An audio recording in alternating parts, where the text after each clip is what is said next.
আমি ছোট থেকে বড় হলাম হয়ে মনে করে কি 5 টাকা দিন খেটেছি রাজমিস্ত্রি কাজ করে মনে করে কি কাজ করতে করতে আলু চাষ শিখেছি আলু চাষ শিখতে করতে গান তৈরি করতে শিখেছি গান তৈরি করতে করতে এখন মমতা মোদি আসছে দেশে আমি এখন কি করব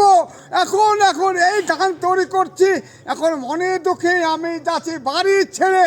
এখন মধুসূদনের দোকানে আমার সারের দোকানে 40,000 টাকা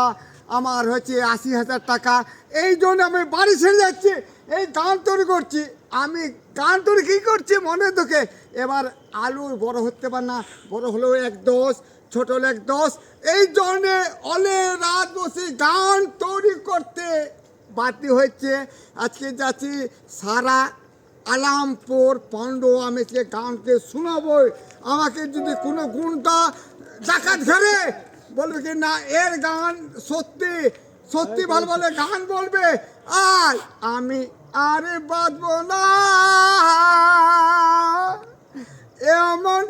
আলু কুকুরি লেগে গেছে আলু আমার হবে না আমি আর বাঁচবো না শোনো কাকা মধুসূদন বলছে কাকা সাহারে ওই যে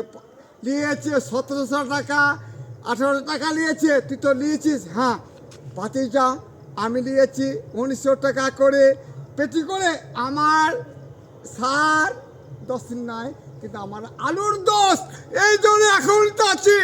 সারা জীবন পান্ডুয়া এলাকাকে সারা যদি ঘুরে বেড়ায় আমাকে বলে আলেন রাজবংশী আলু লেগে দুঃখে পড়ছি আমি 11টা পেটি নিয়েছি আলু দুঃখে আমি ঘুরে বেড়াচ্ছি দেখি মোদি কি করছে মমতা কি করছে ভোট আসছে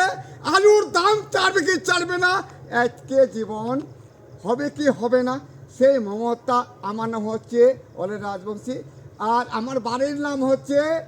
ফিতি রাজবংশী ওকে বলছে বাদানি আর মমতা এখন চলছে কি হচ্ছে জুতাতে সদা জুতা সুদা পার্টি চলছে ওই যে তৃণমূল বিজেপি জুতাতে সদা চলুক কিন্তু সারে ছাড়বো না কেন সার এখানে আমার 2 নম্বর এখানে তুমি দাম চাচ্ছ না চালান দিতে পারো না আলু 2 টাকা 3 টাকা কেজি আপনি কী করে বলো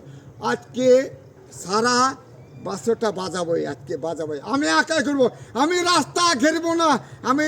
শোনাবো না সত্যি নাটক করছি না ভিডিও করছে সত্যি আমি চাষি ছেলে ছোটো থেকে ভিডিও 5 টাকা কেজি করে চাল খেয়েছি 2 টাকা কেজি লবণ খেয়েছি কুমারগঞ্জ ভেঙে কাটতে গেছি মালটা কাটছি 12 টাকা রাজমিস্ত্রি এখন 600 টাকা আমি এখন বেকার হয়েছি এই আলু চাষ করছি এখন আলু চাষে আমি মুখ্যত আজকে পান্ডুয়া ঘুরবো গোল ঘুরবো আমাকে কেউ আটকাতে পারে লাগাও দেখি ভিডিও দেখি